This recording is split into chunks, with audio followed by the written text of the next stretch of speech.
Hello guys, welcome to my channel. दोस्तों, आज की वीडियो में सीजीएल एग्जाम 2023 टीयर 1 इसके 19 जुलाई में पूछे गए जो सिर्फ 2 का सवाल था मैथ्स का, उन सबका हम लोग करने वाले हैं सॉल्यूशन। ठीक है, तो हम लोग एक सीरीज चला रहे हैं, आपको पता है पहले से। तो उम्मीद करते हैं कि हमारा सेट नंबर 14 होगा। तो टाइम वेस्ट नहीं करते हैं, चलते हैं हम लोग मैथ्स के क्वेश्चन के पास।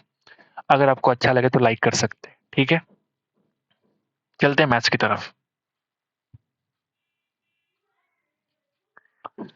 ये हमारा 5 नंबर सवाल आ गया, थोड़ा पीछे चलते हैं।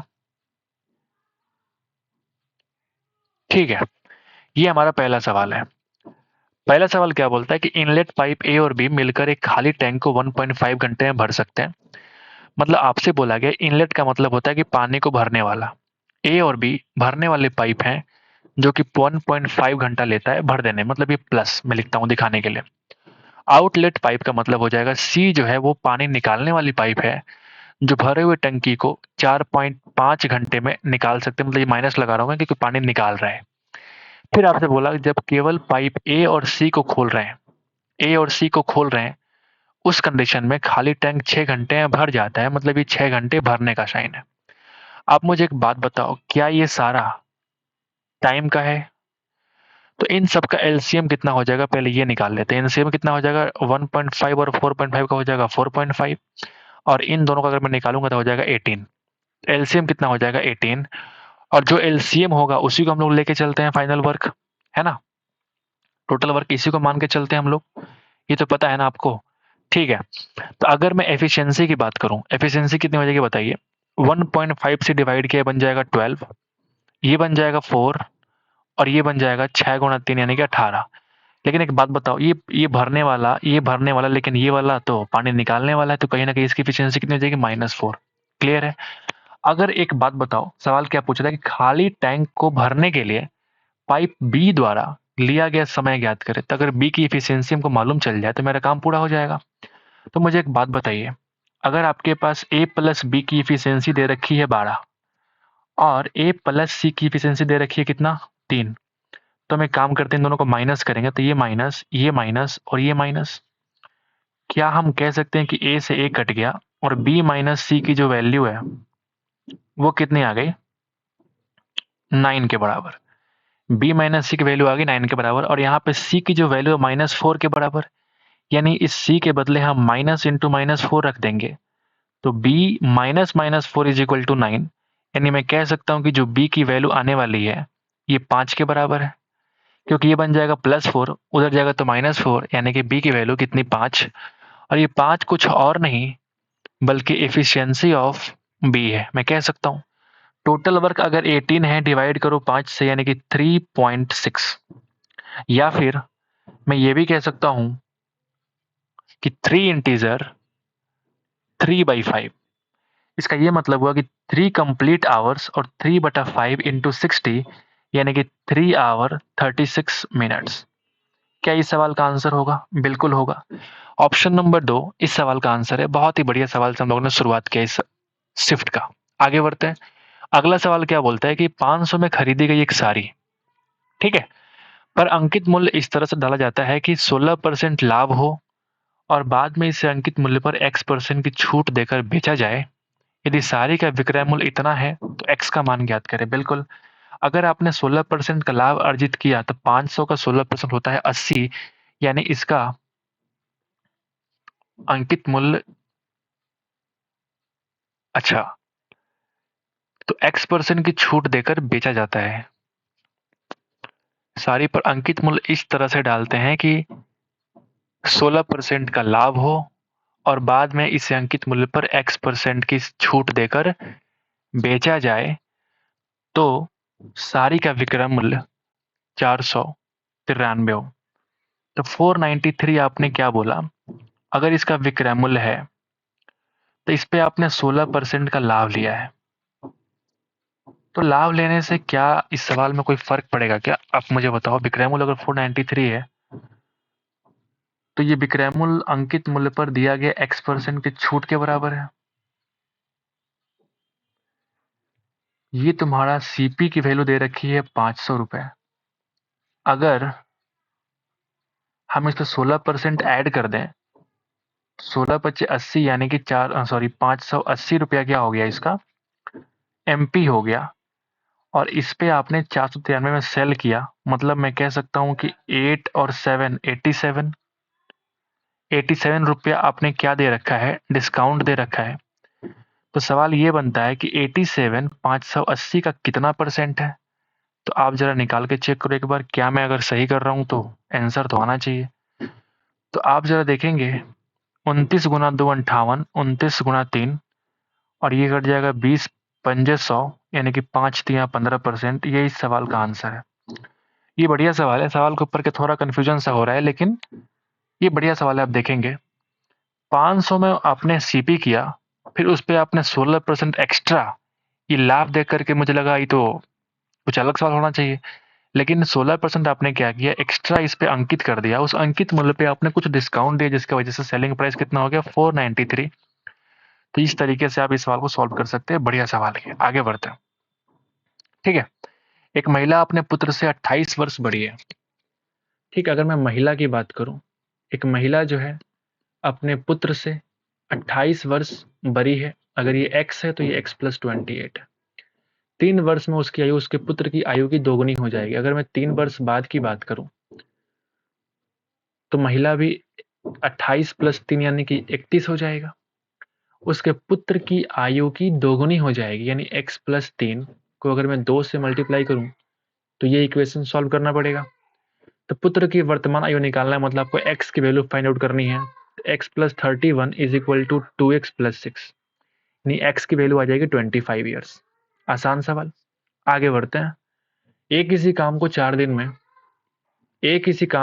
दिन में और बी उसे 12 दिन में कर सकता है। यदि वह इस पर 2 दिन तक एक साथ काम करते हैं तो काम का कितना अंश शेष रह जाएगा। टोटल वर्क मान लिया हमने 12, क्योंकि एलसीएम हो जाएगा। एफिशिएंसी कितना हो जाएगी 3:1 हो जाएगी ना। अगर 2 दिन तक एक साथ काम करेंगे, यानी 3 एक 4 और 4 गुणा 2 यानी कि 8 काम पूरा हो गया। 8 काम पूरा हो गया 12 में से, मतलब 4 काम बाकी रहेगा। तो 4 आउट ऑफ 12 का मतलब होता है 1/3 काम बाकी रहेगा। आसान सवाल, आगे बढ़ते हैं। निम्नांकित बार ग्राफ में से एक श्रमिक द्वारा एक वर्ष के 12 महीनों में अर्जित की गई मजदूरी को दिखाया गया है। तो वर्ष के पहले 5 महीनों में श्रमिक द्वारा जो प्राप्त औसत मजदूरी है वो क्या है। ठीक है, तो पहले 5 महीना आप देख लो, ये वाला ये और ये एडिशन करके 5 से डिवाइड कर दो, या फिर सबको 5 से डिवाइड करके आप जोड़ दो, बात एक ही है ना।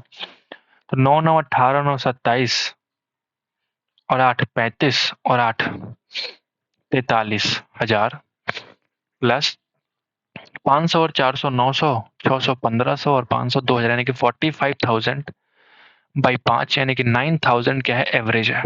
आगे बढ़े। इस तरह के सवाल पूछते क्यों है ये मुझे समझ नहीं आता, इतने आसान। आगे बढ़ते हैं। एक लॉरी के पहिए की त्रिज्या जो है ना, अगर रेडियस आपको दे रखा है 182 सेंटीमीटर, तो लॉरी के पहिए द्वारा प्रति मिनट चक्कर लगाने की संख्या लगभग कितनी होगी यदि लॉरी की चाल 66 किलोमीटर पर आवर है। 66 किलोमीटर पर आवर अगर स्पीड है, तो आप मुझे एक बात बताओ, इस चक्कर निकालने के लिए हमें पहले क्या निकालना पड़ेगा, इसका परिमाप यानी कि पेरीमीटर। और पेरीमीटर कितना होता है 2πr, बोल सकता हूं ना 2πr। ठीक है, यानी ये एक चक्कर का डिस्टेंस हो जाएगा, एक चक्कर का डिस्टेंस हो जाएगा। और आपसे अगर ये पूछा कि 1 घंटे में अगर 66 किलोमीटर चलता है तो 1 मिनट में कितना चलेगा, 66/60 यानी 1.1 किलोमीटर मैं बोल सकता हूँ ना। यानी इसी को बोल सकते हैं 1100 मीटर। अब क्योंकि यहाँ पे रेडियस सेंटीमीटर में है, जिसको हम 1100 इंटू 100 सेंटीमीटर लिख सकते हैं। यानी 1 मिनट में जो डिस्टेंस कवर करना है वो इतना। ठीक है, तो कितना चक्कर चलेगा उसको हम डिवाइड कर देंगे 2πr से। क्या मेरा कहना सही है? आओ जरा देख लेते हैं। 1100 इंटू 100 बाई 2 इंटू 22/7, 7 जाएगा ऊपर, और रेडियस कितना 182। क्या मैं सही कर रहा हूँ? ठीक है, तो ये हमारा क्या आने वाला है, number of rotation, number of rotation. यही पूछ रहा ना आपसे, प्रति मिनट चक्कर लगाने की संख्या याद करें, ठीक है। 11 दूना 22, ठीक है। 2 और 2 4 मिलकर के ये काट देंगे 25 बार में। 7 दूना 14, 7 छक 42, ठीक है। फिर अगर आप काटोगे तो ये लगभग आंसर आपसे पूछ रहा है, तो ऑफ कोर्स डेसिमल वेसिमल में आने वाला है, कोई बात नहीं, देख लेते हैं। अगर मैं काटूंगा 2 से तो कट जाएगा 50, ये कट जाएगा 13 बार में, यानी ये हो जाएगा 1250 बाई 13। तो ये कितना आने वाला है बताओ, 13 9 जा 117 यानी कि 80, 13 छक 78 यानी कि 96 पॉइंट समथिंग।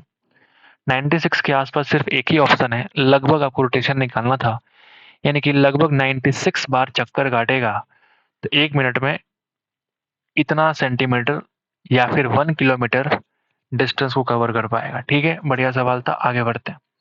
दो वृत्त एक दूसरे को पी पर बाह्य रूप से स्पर्श करते हैं, ठीक है।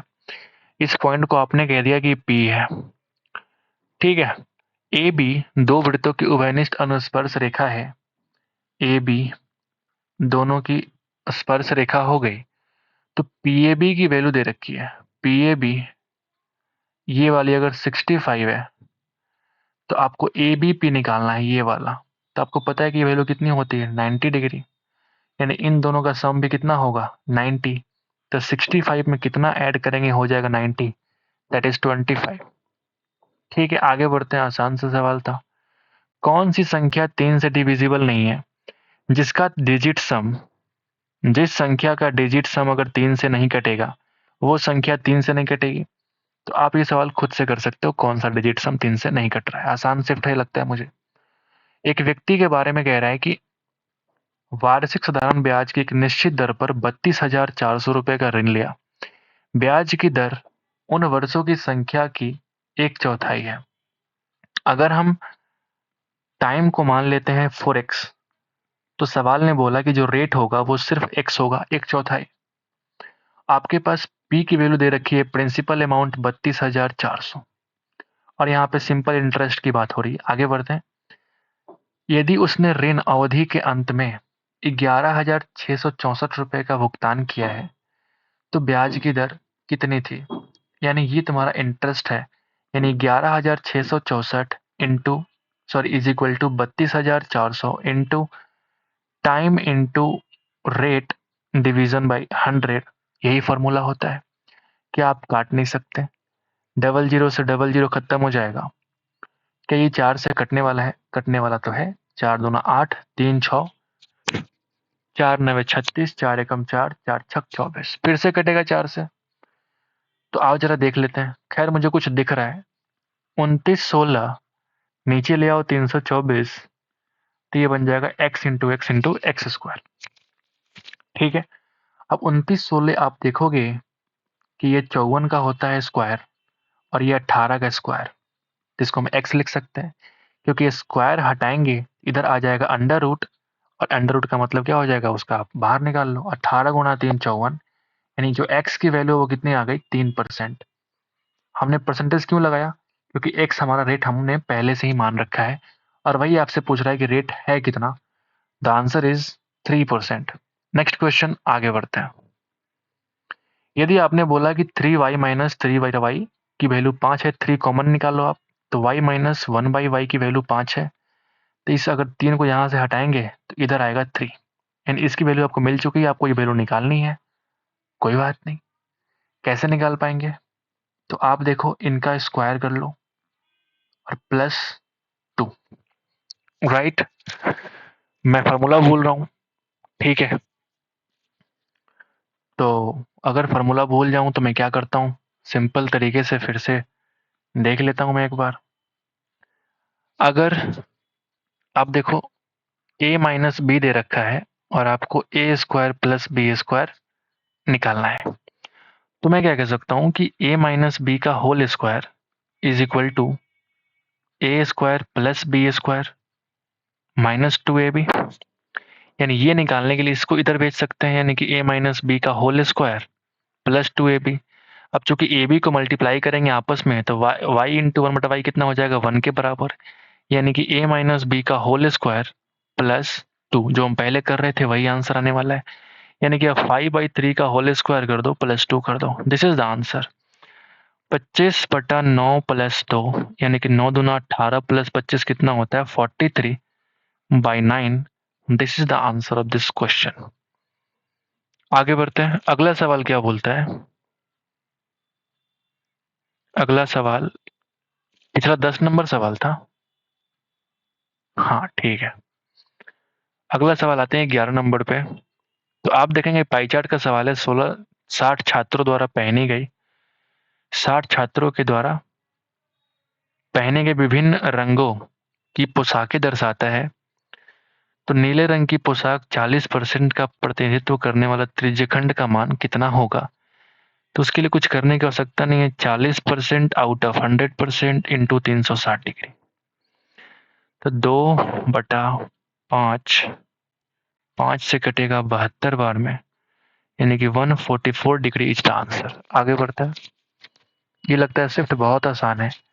In a group of 62 students the average weight was, तो हमने क्या किया, 32 स्टूडेंट का जो एवरेज वेट है वो 18.5 है।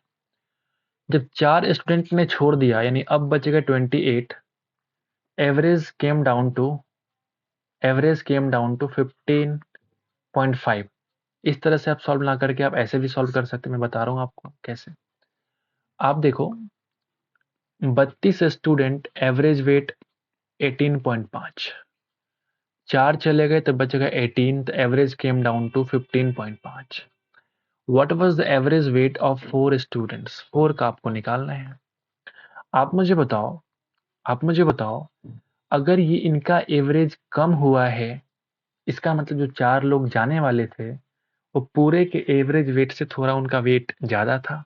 मैं कह सकता हूं अगर अगर 3 का एवरेज में कमी आया है 28 के वजह से, तो 28 या 84, ये एक्स्ट्रा वेट होगा हर एक विद्यार्थी का प्लस एवरेज वेट, यानी कि 39.5 केजी उनका एवरेज वेट था जो 4 लोग चले गए।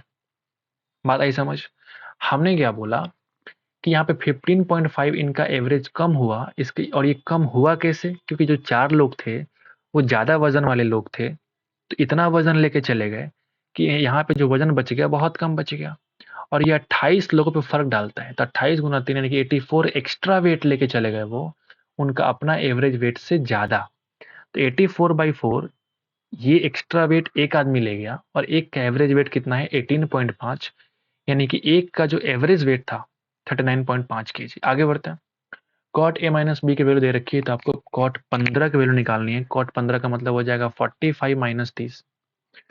देख लेता हूँ, कॉट 45 की वैल्यू होती है 1 और कॉट 30 की वैल्यू होती है √3। क्या मैं सही हूँ?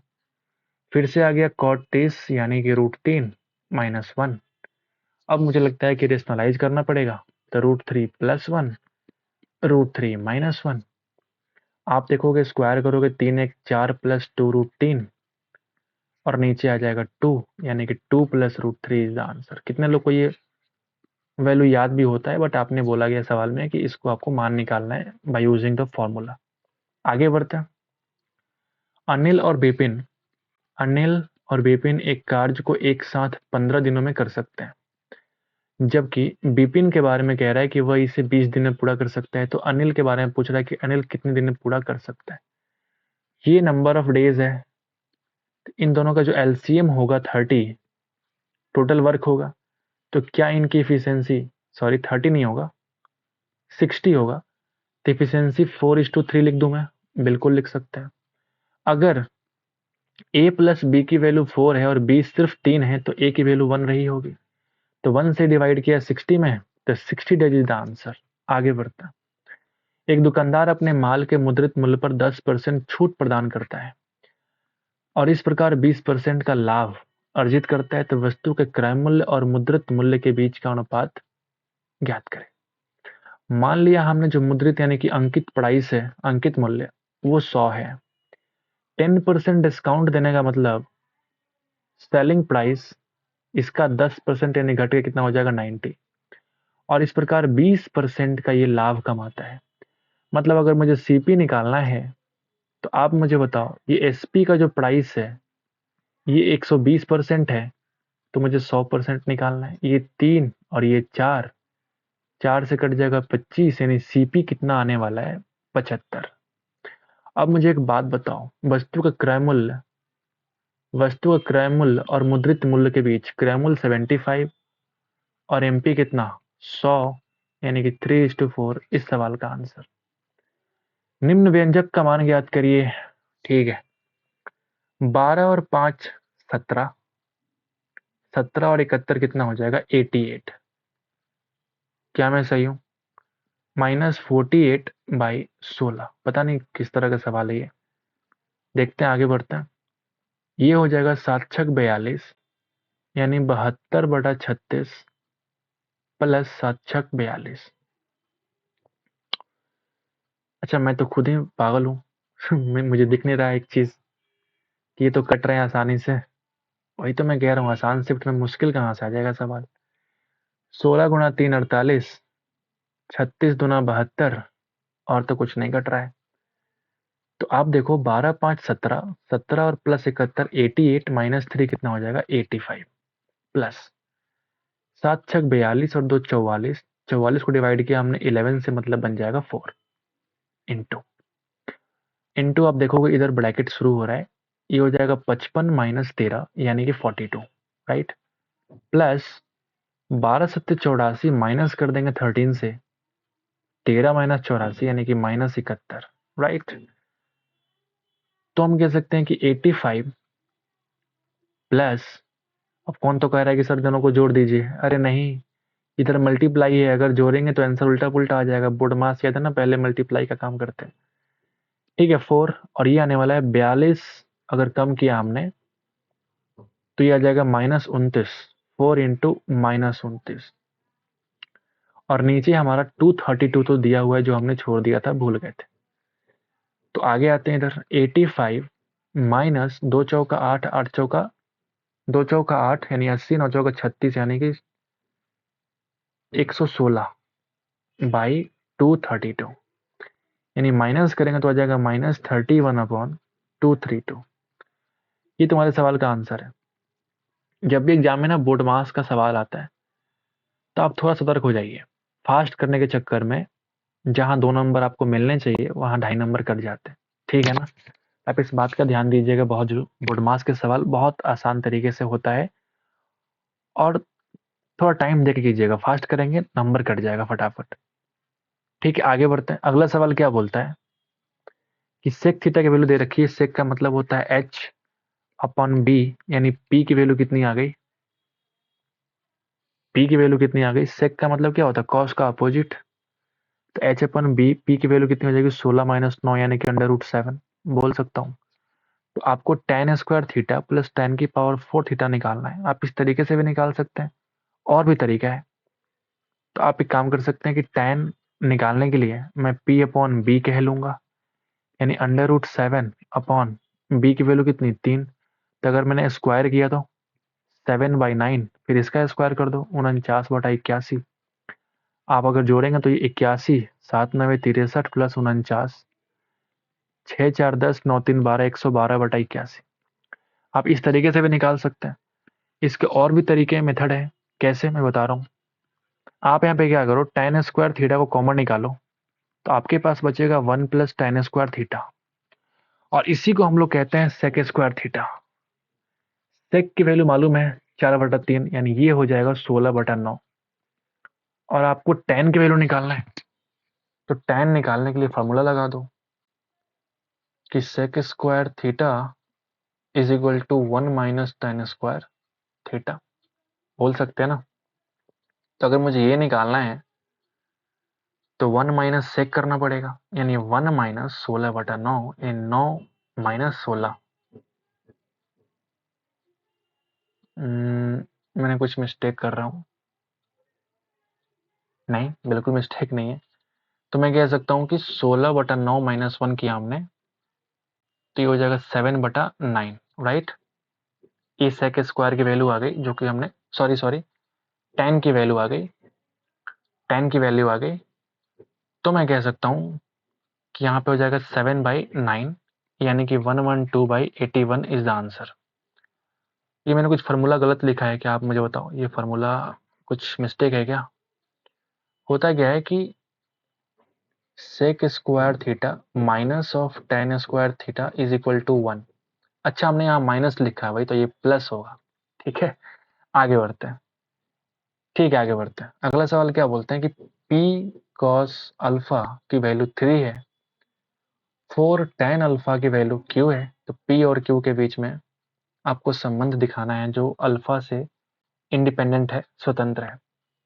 तो आप मुझे बताओ cos अल्फा की वैल्यू होगी कितनी? 3/4। अगर ये cos अल्फा की वैल्यू 3/4 है, तो sec अल्फा की वैल्यू 4/3। मैंने sec क्यों निकाला, थोड़ी देर में पता लग जाएगा आपको, क्योंकि यहाँ पे tan अल्फा दे रखा है। 3/4 नहीं था, ये P था। अरे यार, 3 ये P था दोस्त। ठीक है, यानी P/3 बोल सकता हूँ मैं। ठीक है, ठीक वैसे ही अगर मैं tan अल्फा निकालूंगा, तो आप बताओ Q/4 होगा, होगा ना? Q/4 होगा। आपके पास एक फार्मूला है, इसके पहले जो हम लोग ने यूज किया था कि sec square theta minus tan square theta is equal to 1। तो आप पटक दो यहाँ पे, P²/9 minus Q²/16 is equal to 1, और this is the required answer. आगे बढ़े, आसान था। एक चोर अपराध करता है और 12 मीटर पर आवर। अब यहाँ पे देखो, कुछ तो मिस्टेक है सवाल में, कुछ तो गड़बड़ी है। चौकीदार की चाल मीटर पर आवर में निकालना है। पता नहीं किस तरह के सवाल है, या तो किलोमीटर पर आवर है होता है, या फिर मीटर पर सेकंड होता है। चोर के भागने के 20 मिनट के बाद एक चौकीदार ने उसका पीछा करना शुरू कर दिया और अगले 20 मिनट में उसे पकड़ लिया। तो चौकीदार की चाल आपको फाइंड आउट करनी है। तो आप मुझे बताओ 20 मिनट, ये तो सवाल ऐसे नहीं, ऐसे ही आप लगा सकते हैं फटाफट आंसर कि 24 होगा। मैं कैसे बता रहा हूँ? अगर ये 20 किलोमीटर पर आवर हो, चाहे कुछ भी, मुझे फर्क नहीं पड़ता। आपने बोला कि 20 मिनट के बाद चलना शुरू किया और फिर अगले 20 मिनट में पकड़ लिया, यानी कि चोर पहले 20 भाग चुका था और 20 और भागा, मतलब चोर गया है 40 मिनट। और जो चौकीदार है, चौकीदार मोदी चौकीदार, तो ये जो है ना, ये तो सिर्फ 20 मिनट लेते हैं, क्योंकि 20 मिनट भागने के बाद चौकीदार पकड़ना शुरू करता है। तो इन दोनों का टाइम का रेशियो कितना है? 2:1। आप मुझे बताओ, अगर टाइम का रेशियो 2:1 है, speed is equal to v into T, और दोनों का sorry distance is equal to v into T, दोनों का चूंकि डिस्टेंस हमारा सेम है, तो मैं कह सकता हूँ जो वेलोसिटी होगा वो इनडायरेक्टली होगा प्रोपोर्शनल, बोल सकता हूँ। यानी जो इन दोनों की वेलोसिटी है 1:2 के बराबर होगी। तो अगर चोर की वेलोसिटी, देखो इधर 12 है, तो चौकीदार की वेलोसिटी इंटू 2 यानी 24 किलोमीटर पर आवर होगा। ठीक है, आगे बढ़ते हैं। एक स्कूल में गणित, इंग्लिश और रसायन विज्ञान की सीटों का अनुपात कितना है? तो आप बोलेंगे 6:4:7। यदि इन सीटों में 20%, 40% और 60% की वृद्धि होती है, तो बढ़ी हुई सीटों का अनुपात ज्ञात करें। परसेंटेज पूछा हमने, 6 को 60 बना दिया, इसको 40 बना दिया, इसको 70 बना दिया, क्योंकि परसेंटेज निकालने में बड़ा आसानी होगा मुझे। आपने बोला 20% बढ़ गया, यानी कि 72 हो गया। 40 बढ़ गया, यानी कि 56 हो गया। 60 बढ़ गया, यानी कि 7×6 = 42, यानी कि 112 हो गया। अब काट दीजिए आप, 8×9 = 72, 8×7 = 56, 8×14 112। आगे बढ़े, आसान सवाल। अगला सवाल बोलता है कि त्रिभुज एबीसी में बी और सी के आंतरिक समद्विभाजक, पहले हम बनाते हैं एक फिगर को। ये ए है, ये बी है और ये सी है। ए बी सी में जो बी के आंतरिक समद्विभाजक हैं, बी के जो आंतरिक समद्विभाजक हैं वो जाकर के ओ पर मिल जाते हैं, और BAC की वैल्यू अगर आपको दे रखी है 72 डिग्री, तो BOC निकालना है। आप मुझे एक बात बताओ, अगर ये वाला अल्फा इस अल्फा के बराबर है, ये वाला बीटा इस वाले बीटा के बराबर है, तो मैं अल्फा और बीटा का अगर मैं प्लस निकालने की कोशिश करूं, तो क्या ये 180 माइनस 72 बाई 2 के बराबर होगा? बिल्कुल होगा। तो आप बताओ 108/2 यानी कि 54 डिग्री। अगर अल्फा प्लस बीटा की वैल्यू 54 डिग्री आ चुकी है, तीनों का सम 180 होगा, यानी जो आपको निकालना है एंगल BOC, इसको 180 में से हम कम करके निकाल सकते हैं ना, 126 डिग्री इज द आंसर। ठीक है, आगे बढ़ते हैं। ये तो फॉर्मूला वाला सवाल है। इसका फॉर्मूला क्या होता है? a plus b plus c into a square plus B square plus c square minus a b minus b c minus c a. अब इसका मान तो मुझे नहीं दे रखा है, पहले निकाल लेते हैं वही चीज। अगर मैं इसका स्क्वायर करूँ तो 144 is equal to A square plus B square plus c square plus 2 times a b plus b c plus c, जो मुझे यहाँ निकालना है, इसको मैक्स मान लेते हैं थोड़ी देर के लिए। तो ये कितना हो जाएगा 94/2, यानी कि x की वैल्यू आ गई कितनी 47, और x क्या है, ये पूरा वैल्यू है, मतलब माइनस कॉमन लिया तो पूरा x बन जाएगा हमारा। तो ये बताओ कि a प्लस बी प्लस सी की वैल्यू है 12, ए स्क्वायर प्लस बी स्क्वायर की वैल्यू है 50 और माइनस x की वैल्यू आ गई 47, यानी 12 गुणा 3 36 इस सवाल का आंसर है। बढ़िया सवाल, बेहतरीन सवाल। नेक्स्ट, दो व्यक्ति एक साथ वृत्ताकार ट्रैक पर विपरीत दिशाओं में चलते हैं। विपरीत दिशा में पहले हम वृत्ताकार एक ट्रैक बनाते हैं, ठीक है। यहाँ से मान लिया हमने चलना शुरू किया, अगर कोई भी आदमी, एक इस साइड जाएगा और एक इस साइड जाएगा। एक की स्पीड है 20 मीटर पर सेकंड, और दूसरे की जो स्पीड है वो 30 मीटर पर सेकंड। वृत्ताकार पथ की परिधि 100 मीटर है, तो ज्ञात कीजिए कि वे एक दूसरे को कितने अलग अलग बिंदुओं पर पार करेंगे। द क्वेश्चन इज अलग अलग बिंदुओं पर पार करेंगे। अगर मिलने की बात करता तो हमें वो LCM निकालना पड़ता टाइम का, कि वो किस टाइम पे मिलेंगे। बट चूंकि अलग अलग बिंदुओं पर सिर्फ पार करने की बात हो रही है, मतलब क्या हुआ कि एक बार एक आदमी यहाँ पहुंच गया, फिर ये आगे बढ़ गया, फर्क नहीं पड़ता, लेकिन इस पॉइंट पे अगर वो इंसान दोबारा पार करेगा, तो इसको हम बोलते हैं पार करना। मिलना दोनों सेम टाइम हो सकता है, लेकिन पार करने का मतलब टाइम अलग अलग हो सकता है। तो अगर ये परिधि बताओ 100 मीटर का है और इसकी स्पीड अगर 20 है, तो एक बार यहाँ 20, यहाँ पे 40 पे, एक बार 60 पे, एक बार 80 पे, फिर एक बार 100 पे, मतलब 5 पॉइंट पे क्या हो सकता है, 20 एक बार जा सकता है। और इसी पांचों पॉइंट पे क्या 30 भी तो पार करेगा, इस दिशा से जाएगा, तो बात तो वही है। टोटल कितने, 5 पॉइंट। आसान सवाल। एक व्यक्ति की जो मासिक आय है वो 80,000 रुपए है, मासिक खर्च अगर 45,000 रुपए है, तो सेविंग कितनी होगी, 35,000। एम आई राइट? बिल्कुल ठीक। यदि आय जो है 16% बढ़ जाती है और खर्च 8% बढ़ा है, तो मैं काम करते हैं, इस 3 डेसिमल को ना हटाते हैं। मुझे सिर्फ रेशियो से मतलब होता है। जब भी आपको परसेंटेज पूछे, आपको सिर्फ रेशियो से मतलब होता है। और भी काट सकते हैं, लेकिन फिर परसेंटेज निकालने में बड़ा दिक्कत होगा, इसलिए इतना ही काट के हमने छोड़ दिया। तो आप मुझे बताओ कि अगर उसकी जो आय है ना वो 16% से बढ़ रही है, तो 80 का 16% कितना होगा? 80 का 16% उतना ही होगा जितना कि 16 का 80% होगा? नहीं होगा। तो आप जरा निकालो, 80 का 16%, 8 प्लस 4, ये तो 15% हो गया, और प्लस 0.8 और, यानी कि 12.8 तुम्हारा क्या हो गया, बढ़ जाएगा। यानी कि 92.8 इसका नया रेशियो होगा आय का।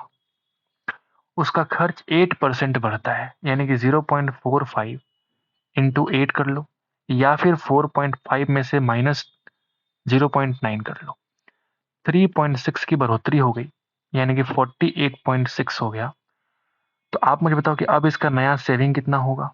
92.8, ये बच जाएगा 0.2, और ये 42 और 2 44, यानी इसमें कितने की बढ़ोतरी हो गई है? तो 9.2 की बढ़ोतरी हुई है out of 35 base into 100%। Solve कर लो, दिस इज द आंसर। 5 सत्ते 35, 5 गुना 20। अगर मैं अनुमानित निकालूं तो आप मल्टीप्लाई करोगे तो कितना हो जाएगा, 9 दूना 18, 2 दूना 4 यानी कि 184, राइट? क्योंकि डेसिमल से 0 कट जाएगा हमारा, ठीक है, बटा 7। 7 2 जा 14, 4 4, 7 छक 42, 20, 7 दूना 14, 60, 7 9 63। लगभग मेरा एक दिमाग ऑप्शन पे रहता है, मैं देखता रहता हूँ। 26.29% इज द रिक्वायर्ड आंसर। आगे बढ़ते हैं, आगे बढ़ते हैं। एक बेलन का पार्श्व पृष्ठीय क्षेत्रफल यानी कि 2 पाई आर एच 3168 है। उसकी हाइट दे रखी है, तो आयतन निकालना है। पहले आपको निकालना पड़ेगा क्या? पहले आपको निकालना पड़ेगा रेडियस। हाइट हमने यहाँ पटक दिया, तो 3168। आप जरा काटो तो इसको। उम्मीद है कि 11 से कटेगा। 11 दूना 22, 11 दूना 22, 9 6, 11 अट्ठे 88, 11 अट्ठे 88, 2 दूना 4, 4 सत्ते 28, 4 दूना 8, 24 दूना 48, 24 तिया 72।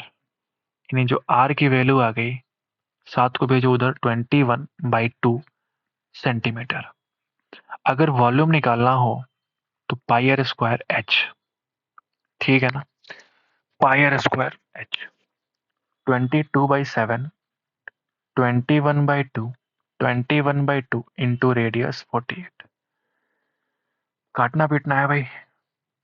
7 से कट जाएगा 3 टाइम्स, 2 दूना 4, 12 चौक 48, 22 तिया 66 इंटू 21 गुना 12, 210, और 42 कितना होता है, 252।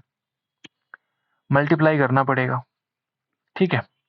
अगर ये 250 होता, अगर ये 250 होता, तो अगर हम 66 से मल्टीप्लाई करते तो कितना होता, बताओ? तो 250 गुणा 6 कितना होता है, 1500, ठीक है? लेकिन 60 करने पे 15,000 और 6 करने पे फिर से 1500, यानी 16500।